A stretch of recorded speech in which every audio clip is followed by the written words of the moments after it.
Bismillahirrahmanirrahim. Assalamualaikum warahmatullahi wabarakatuh. Cerita Rasulullah ketika berdialog dengan Allah, dan ini hikmahnya. Diceritakan dalam beberapa riwayat bahwa Nabi Muhammad SAW pernah melihat Allah Azza wa Jalla dan berdialog dengannya. Dari peristiwa agung ini, Rasulullah SAW mendapat bimbingan dari Allah dan sebuah doa yang indah. Dari Ibnu Abbas mengatakan bahwa Rasulullah SAW pernah bersabda, "Aku telah melihat Tuhanku." Ibnu Katsir mengatakan hadis ini merupakan ringkasan dari hadis manam atau mimpi Nabi, sebagaimana diriwayatkan oleh Imam Ahmad, yang artinya, telah menceritakan kepada kami Abdur Razak, telah menceritakan kepada kami Ma'mar dari Ayub dari Abu Kilabah. Dari Ibnu Abbas bahwa Rasulullah SAW bersabda bahwa Tuhannya datang kepadanya dalam penampilan yang terbaik, yakni dalam mimpinya. Lalu Tuhan berfirman, "Hai Muhammad, tahukah kamu mengapa Ma'laul A'la atau para malaikat penghuni langit berselisih?" Kemudian Nabi SAW menjawab, "Tidak ya Allah." Lalu Allah meletakkan tangannya di antara kedua tulang belikatku, hingga aku merasakan kesejukannya menembus sampai kepada kedua susuku atau leherku.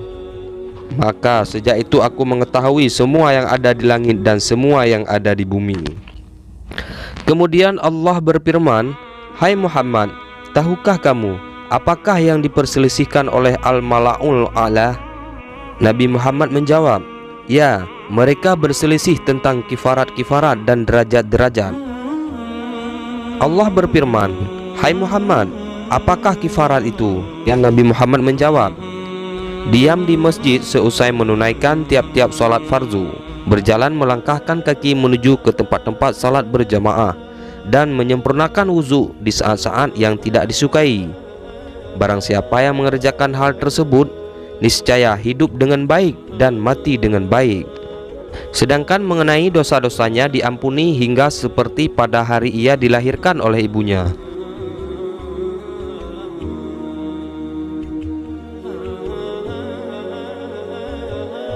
Allah berfirman, "Hai Muhammad, apabila engkau sholat, ucapkanlah doa ini.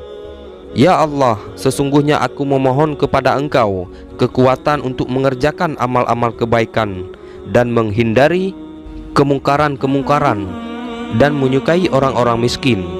Dan apabila Engkau hendak menimpakan cobaan kepada hamba-hambamu, cabutlah aku kembali ke sisimu dalam keadaan tidak terkena cobaan." Nabi bersabda, "Dan derajat-derajat itu ialah memberi makan kaum fakir miskin, menyebarkan salam, dan mengerjakan sholat di malam hari di saat manusia tenggelam dalam tidurnya." Hal serupa juga telah diriwayatkan dari Mu'ad dalam tafsir surat Syad. Cerita pertemuan Nabi dengan Allah hendaknya tidak membayangkan zat Allah dengan penampilan, tangan, dan lain-lain, karena salah satu sifat Allah yaitu Maha Suci dari segala sesuatu atau Al-Quddus, dan tidak serupa dengan makhluknya. Lafaz doa yang diajarkan Allah kepada Nabi yaitu Bismillahirrahmanirrahim. Allahumma inni as'alukal khayyarati wa tarkal munkarati wa hubbal masakini wa iza aradtu bi ibadika fitnatan antakbizani ilaika ghaira maftun. Yang artinya, ya Allah, sesungguhnya aku memohon kepada Engkau kekuatan untuk mengerjakan amal-amal kebaikan dan menghindari kemungkaran dan menyukai orang-orang miskin. Dan apabila Engkau hendak menimpakan cobaan kepada hamba-hambamu, cabutlah aku kembali ke sisimu dalam keadaan tidak terkena cobaan. Wallahu a'lam bishawab. Wassalamualaikum warahmatullahi wabarakatuh.